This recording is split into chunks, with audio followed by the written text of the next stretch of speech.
天下英才以秦兄为首。今日的仪式，就是要让天下人都向秦兄看齐。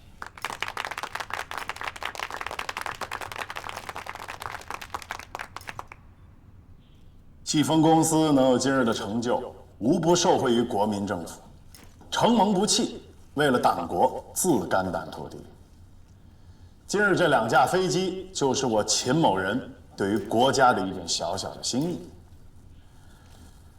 我想，只要我们能够精心诚意，助党救国，那么中国未来可期。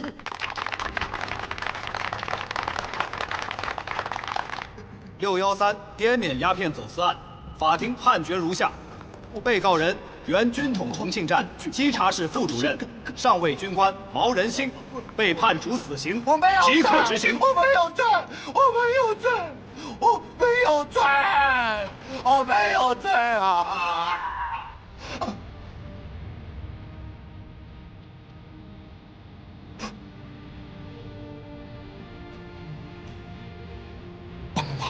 帮！我的妹！预备！我的妹！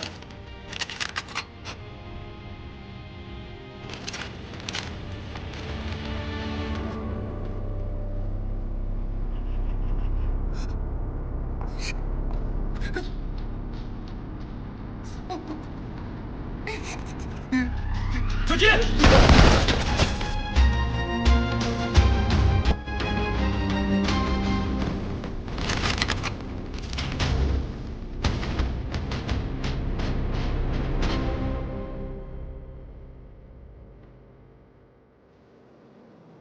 毒气弹我们找到了，在哪儿找到的？组织上通过你提供的线索，在缅甸村寨的地窖里发现的。那大桥呢？发现大桥了吗？没有，他们只留了一小部分的日本兵和几个缅甸人看守，我们的人混了进去，摸了一下情况，规模不大，应该只是一小部分的毒气弹。没有细菌弹吗？缅甸的情况你应该比我了解，我们不具备行动能力，恐怕也给不出确切的分析判断。根据安藤的交代，大乔之所以耽搁了从810撤离的时间，目的就是为了将洛英计划的这批生化弹运出去。如果没有发现细菌弹，那就证明欧孝安的推断是正确的，洛英计划的目标还是重庆。秋水姐，如果组织上一旦发现了这批生化弹的数量和具体情况，请及时告知我。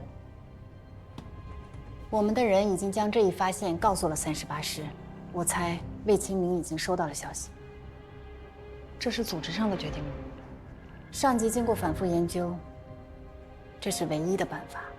第一，我们可以尽快地控制住这批毒气弹，追查大乔的下落；二来，我们可以提出要求，让他们尽快去处理，而且整个过程我们负责监督，这也为我们掌握情况争取主动。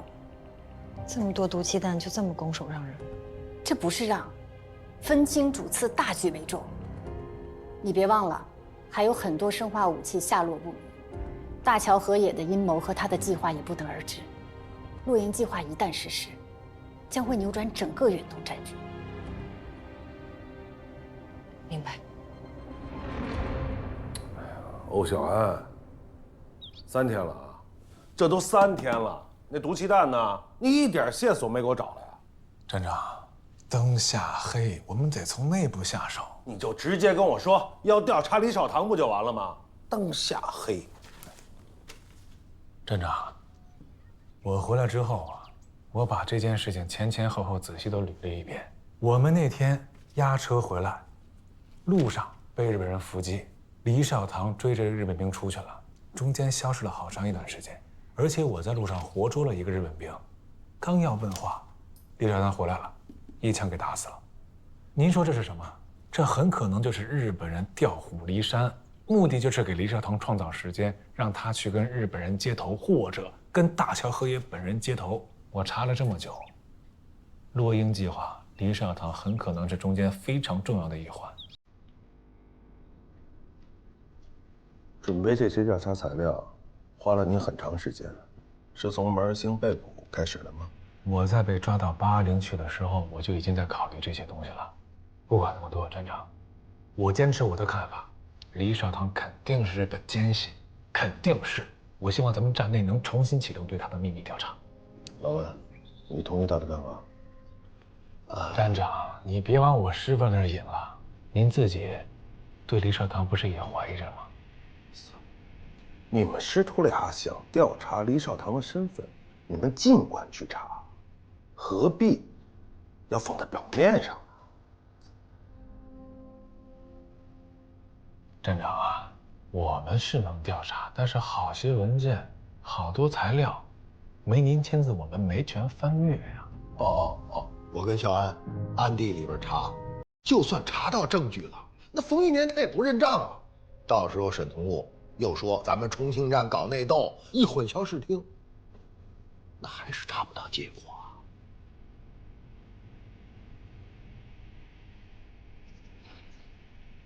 老魏，现在咱们重庆站已经是心浮气躁了，这抗战还没胜利，都在想着怎么坐收渔翁之利啊，想着给自己找后路。只有咱们还在想着把那个日本特务给抓出来。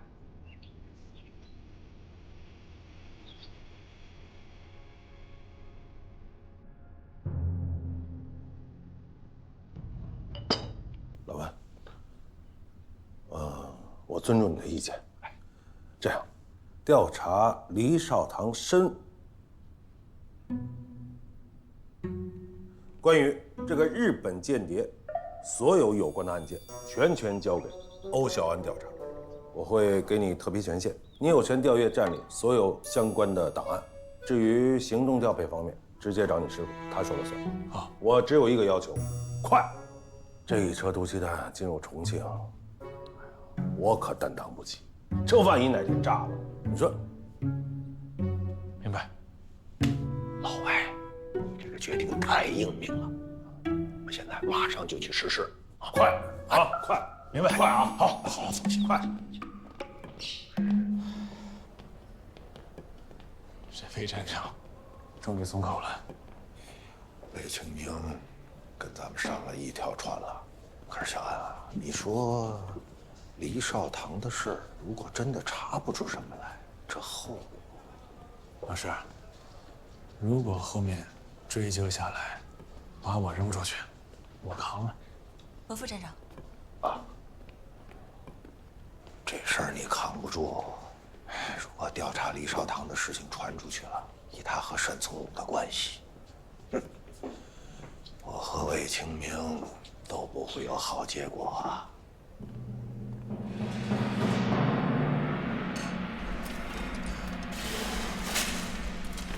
赵连长，工期还要多久？最快也还得7天。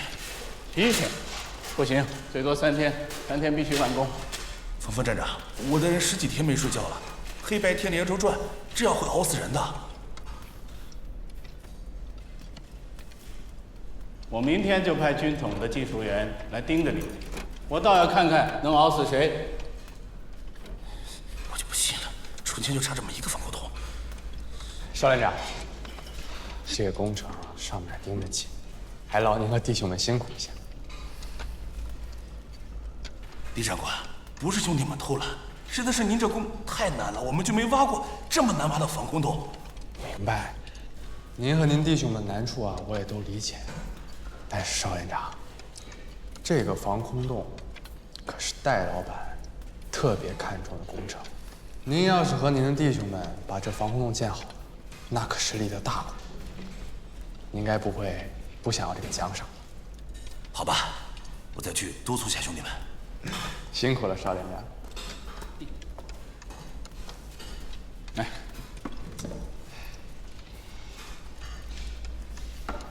冯站长，辛苦您了。最近还特意跑过来帮我盯这个工程。一家人不说两家话。少棠，你有没有发现毛人兴事件之后，老板和沈主任对你我的态度大不如前？所以啊，这防空洞就是重中之重了。你看，现在毒气弹已经进了重庆，万一大乔实施了落营计划，后果不堪设想。所以呢，这129防空洞势必成为党国要员们唯一的藏身之处。保全了他们，你我功不可没。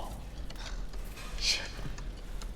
只是这个魏清明啊，被日本人耍了，找不到毒气弹，他又不敢上报，万一出了事，知情不报可是大罪。这么大的雷，你我可不能给他顶着啊！我明白。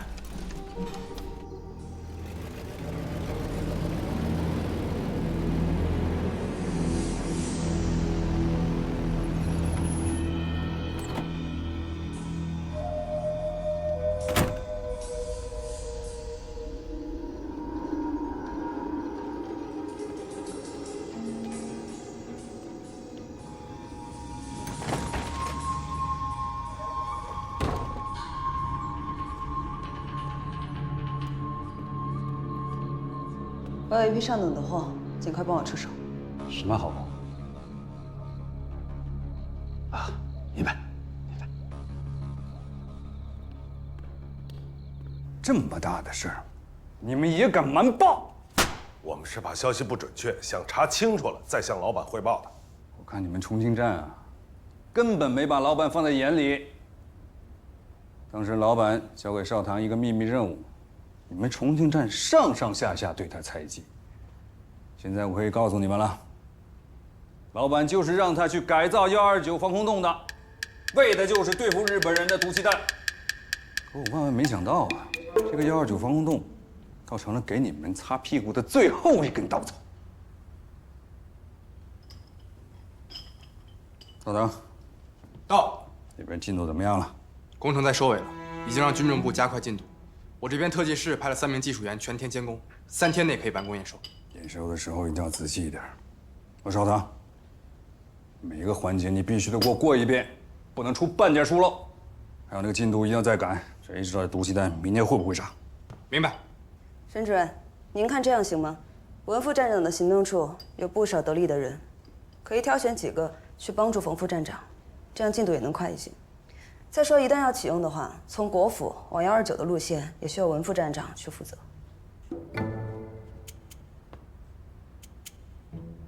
小文，哦，我没问题。秦科长，你从你那儿抽2个人，一切听冯副站长的安排。是。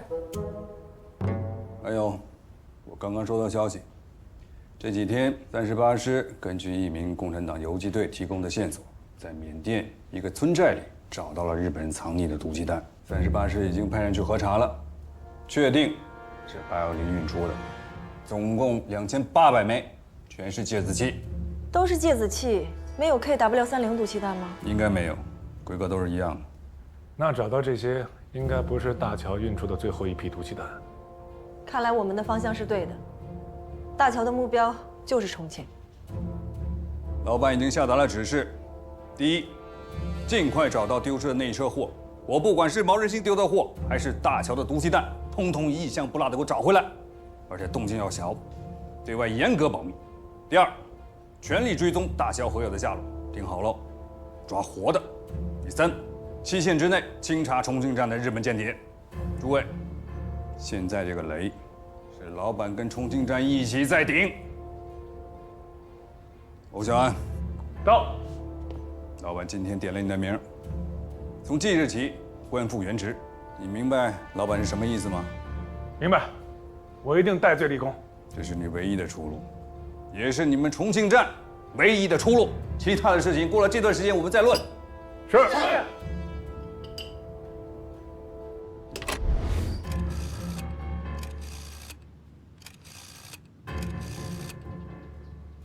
接18847。喂，是我。上次我说的事情要给我加快了。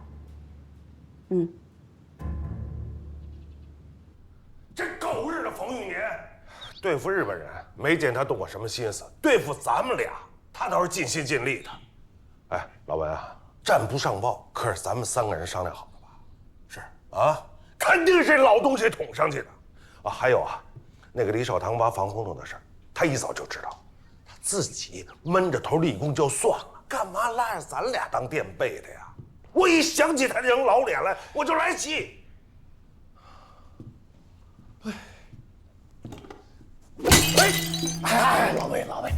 消消气儿，消消气儿。跟这种人，你是把自己气坏了，不值得。我就说给他听的。行了，行了，行了。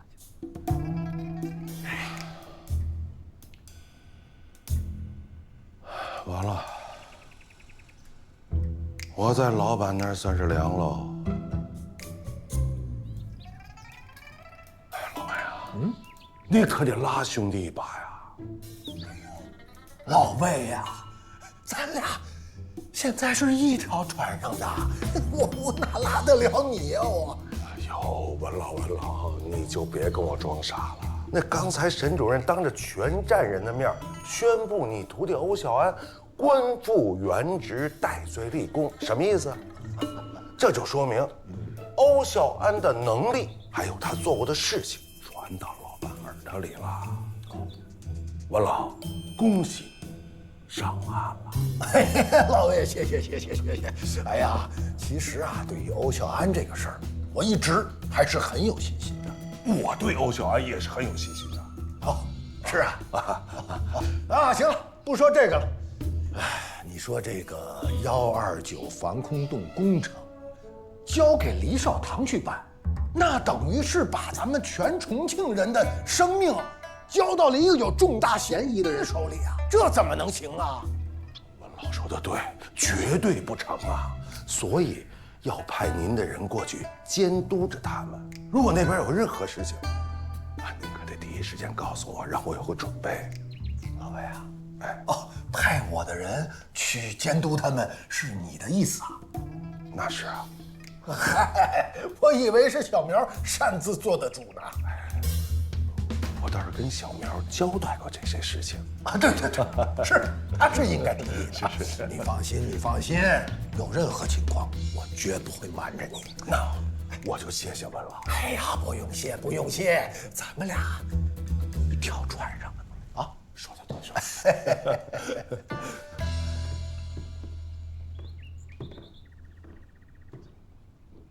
老狐狸，冯副站长。这件事儿是不是办得有点操之过急啊？至少，您跟沈主任打电话之前，可以知会魏站长和文副站长一声吗？哪怕咱们商量一下。跟你商量？商量什么？你真以为老板和沈主任对你100%的相信吗？哼，要真是这样，就不会在这个节骨眼上当众点欧小安的将。商量。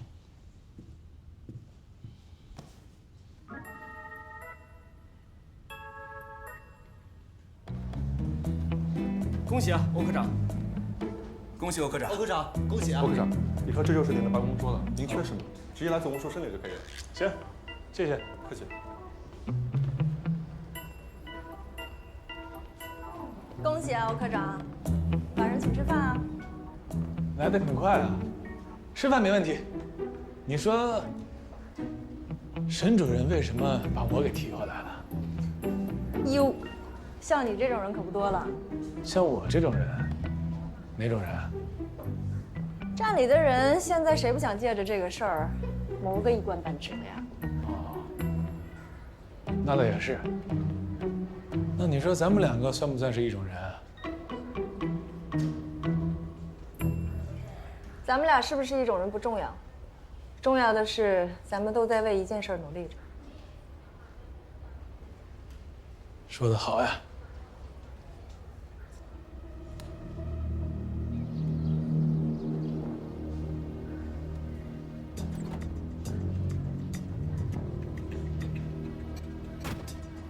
哎，看看，哎呀，我看沈主任呀，现在是没那么信任他了。这个不好判断，但是我总觉着安藤的死太过蹊跷。我也在想，到底是谁要灭他的口？安藤死的时候都谁在场？是不是日本奸细？欧小安，给我松开！欧小安！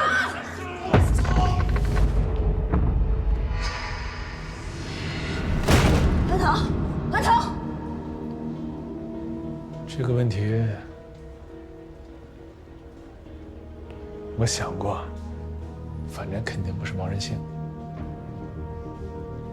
要真的是毛人星，还是好事了呢。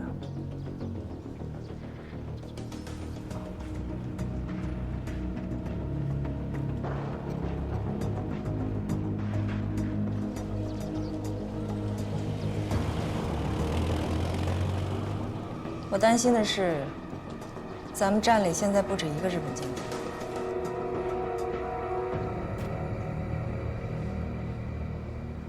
反正在场的都有嫌疑。应该保持怀疑。好了，我走了，晚饭先欠着吧。哎，一起吧。你现在刚升科长，这么多人都看着呢，别去了。哎，那你自己小心。衣服挺帅。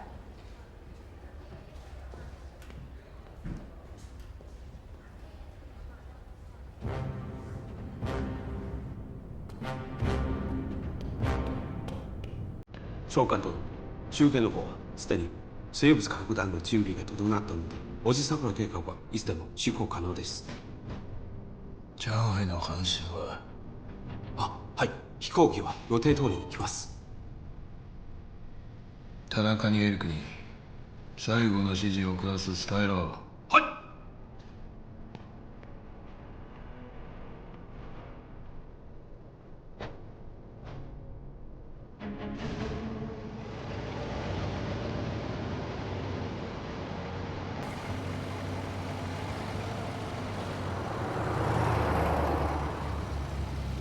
2位客官里边请，客官慢走啊！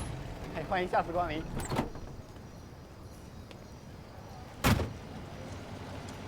客官里边请。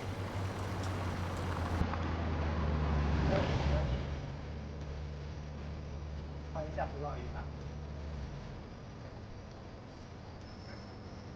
走啊，客官。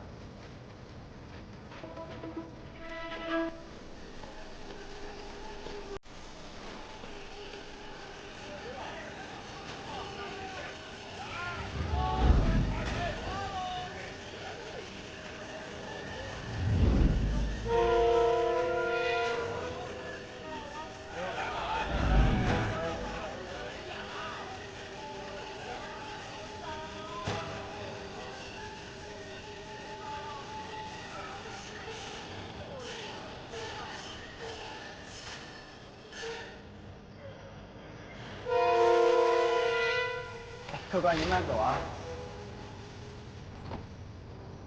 客官您慢走啊！里边请，客官。不是。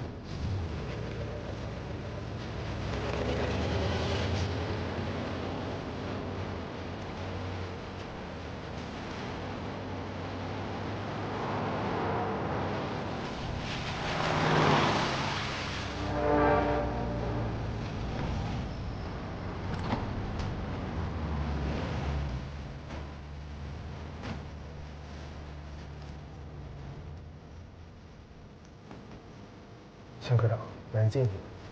请坐。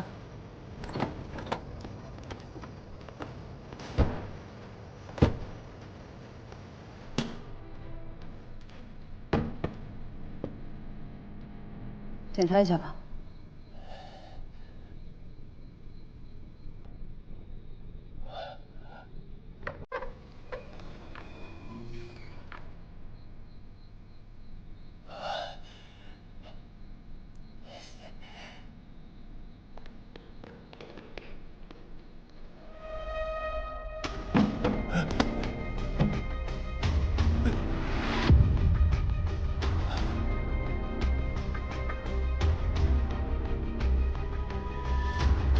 哟，杨秘书，你怎么在这儿呢？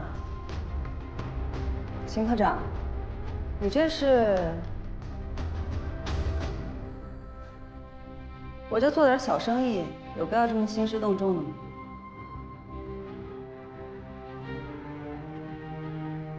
你这不会是跟着我来的？这不是巧了吗？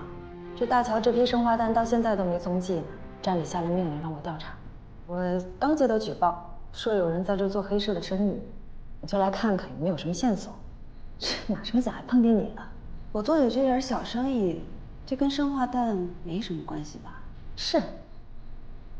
不过现在能在黑市上做生意的人呢，都是鱼龙混杂的，尤其是现在，日本人眼看着就要败了，这急着出货的日本人和日本间谍可不占少数呢。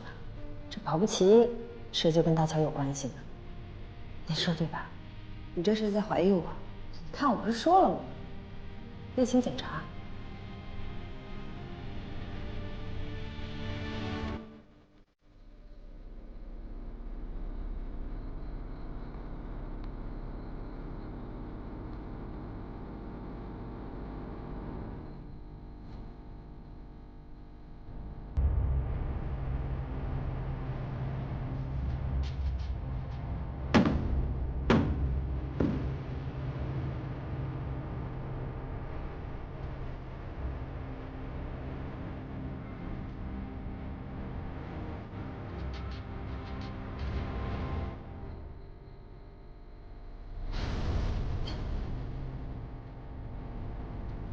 打开吧。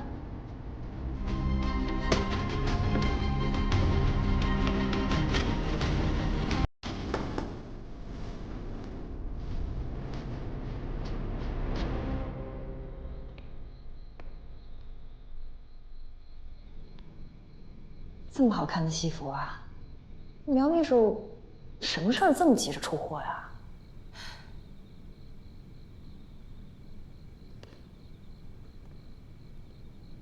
金科长，我就跟你直说了吧。自从毛人心出事之后，站里不让我们做黑市生意。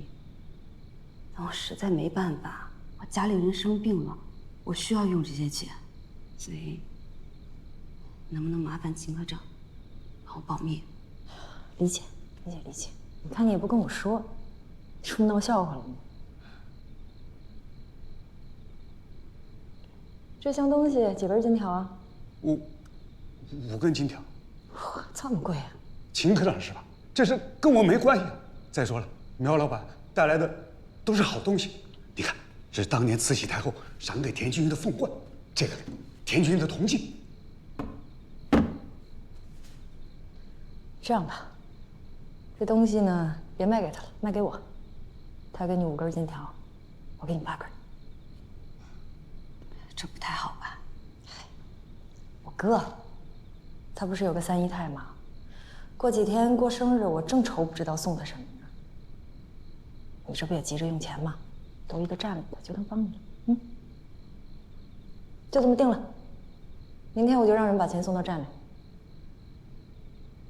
你们几个嘴给我严点儿，谁要是敢把今天的事说出去，别怪我翻脸。是。误会。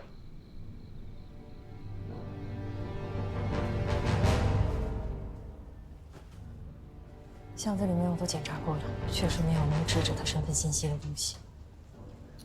不过有那么一刻，我确实能感觉得到，他是想跟我动手。如果他真的跟安藤的事儿有关系的话，现在卖这些东西是要跑路啊！茶馆的老板我也问过了，苗江确实是那儿的常客。苗江，你先别盯了，我来吧。正好你们俩都在。小安，把广播开开。好。上午8时许，美军向日本广岛投放了一枚新型炸弹，爆炸威力之大，令昔日陆军之城顷刻焦土一片，死伤也不计其数。经此一役，日本民众大乱，军心溃散，弃甲投降指日可待。我国军将士务必坚定信心，鼓舞士气，迎接最后的胜利。胜利了。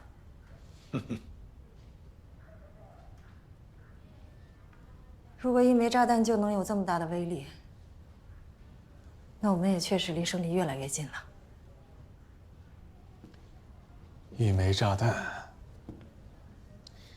可问题现在，这失踪的毒气弹还卡着重庆人的脖子呢。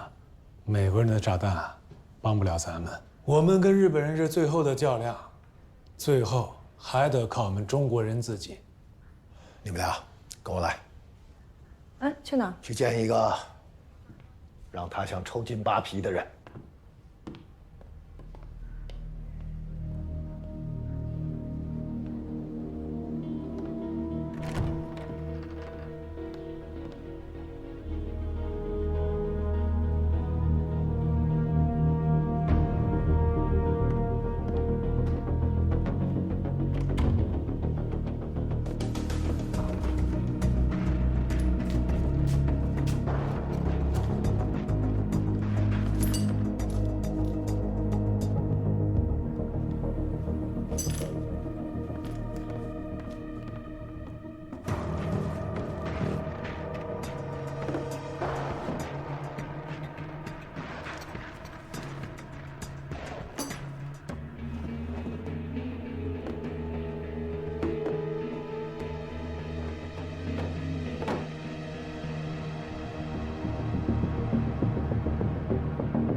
小安，给你介绍个老朋友。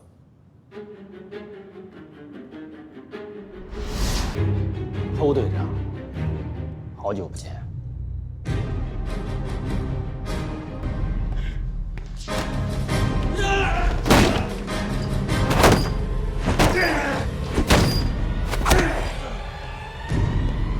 别动了啊！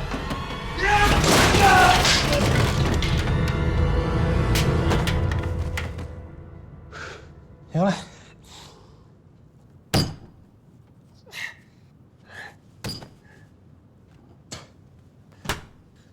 说正事吧。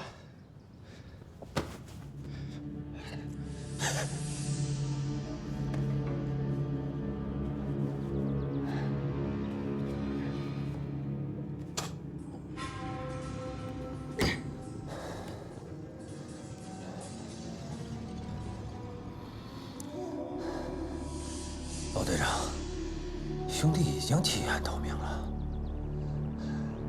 以前被那个汪贼给洗了脑，讨了日本人的饭，但是这些年我看见了日本人的心狠手辣。之所以还留在那里，就是利用职务之便，替党国忍辱负重，卧薪尝胆。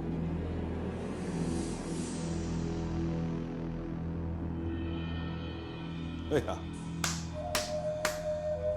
你这叫弃暗投明啊！跟我们说说，这么卧薪尝胆的，到底带给我们多少有价值情报？情报有很多，魏站长想听什么？不过我知道，你们重庆站有一个日本奸细。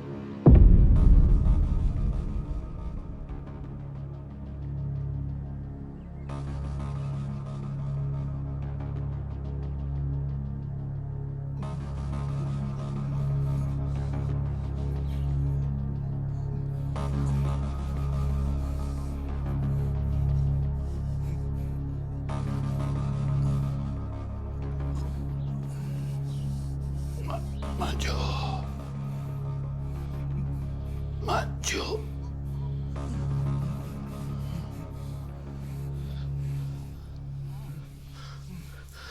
怎么了，陈书记？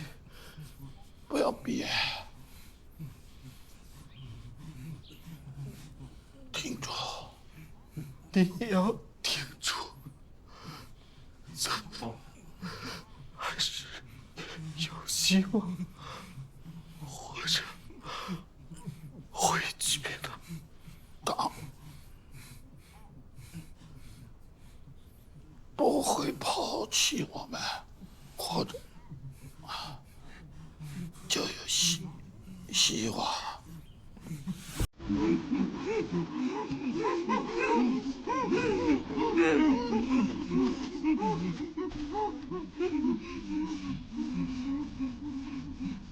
なぜこうなった？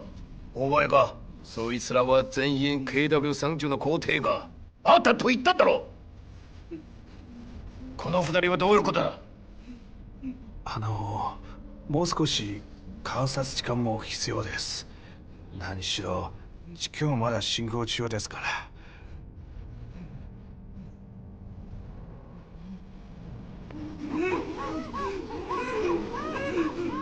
リスクを背負って彼らを810から連れ出したのに、帝国に戻ってからも研究を続けるためだ。価値がないと今言うんじゃないんだ。はい、かしこまりました。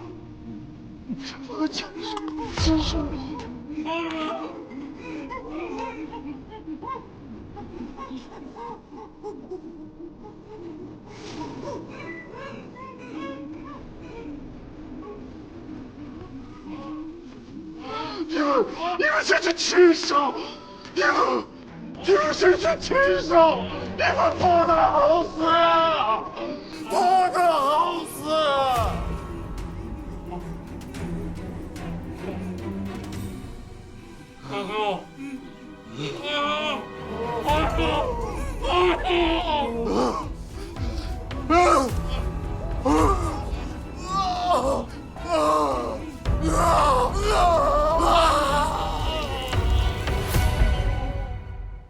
你最好说真话。当然，投名状嘛。这个日本奸细的代号叫麋鹿。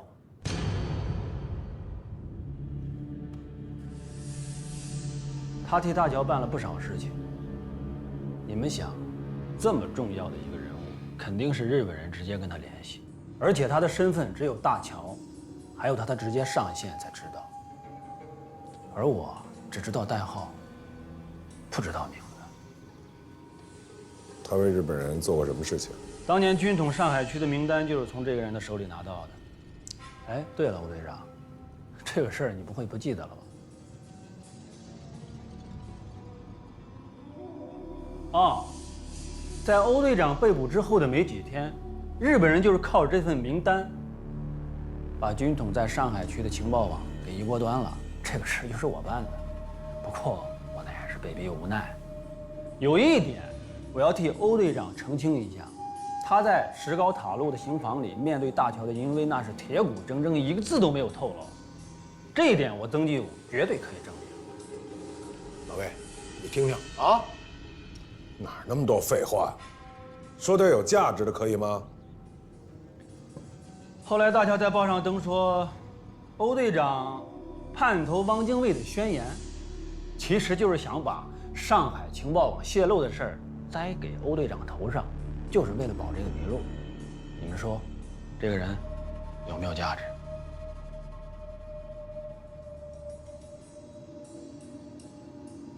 说点我们不知道的，除了代号还有什么？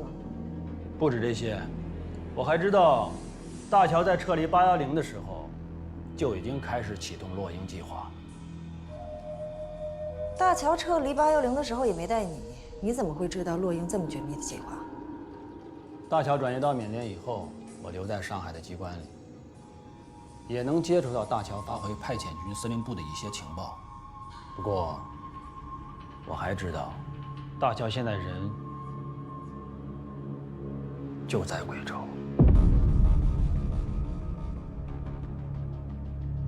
大乔联系日本上海派遣军司令部，要求一架飞机去贵州接他。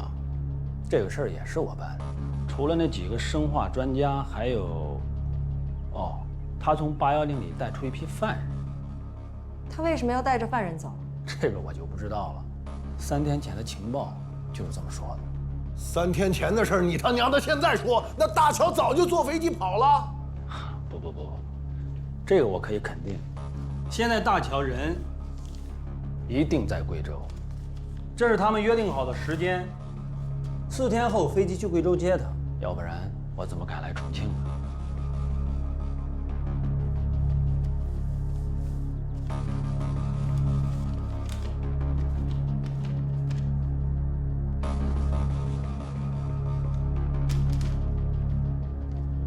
魏站长，我说的这些还不够足以表明我这片抗日的赤胆忠心吗？飞机的具体坐标和地点是什么？这个事儿，我想跟魏站长